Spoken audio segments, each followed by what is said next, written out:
সিরাজগঞ্জে যমুনা নদীর তীরবর্তী এলাকায়ও পানিবন্দী মানুষের দুর্ভোগ চরমে। সদর উপজেলার খোকসাবাড়ি এবং পৌর এলাকার রানীগ্রাম মহল্লার প্রায় ১,০০০ পরিবার বন্যা বিপর্যস্ত। বন্যা নিয়ে আরও জানাচ্ছেন সিরাজগঞ্জ প্রতিনিধি ফেরদৌস হাসান।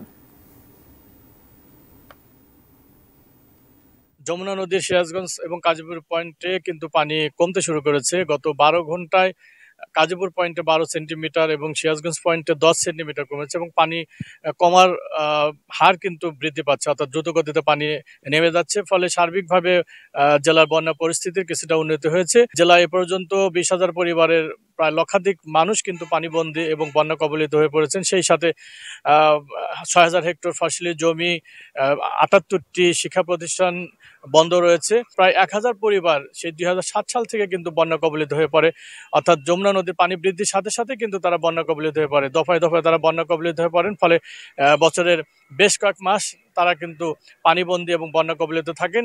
এলাকাবাসীর দাবি যে তারা আগামী শুষ্ক মৌসুমে যেন এই স্থান দিয়ে বাদ দিয়ে দেওয়া হয় এবং তাদের বন্যার হাত থেকে রক্ষা করা হয়।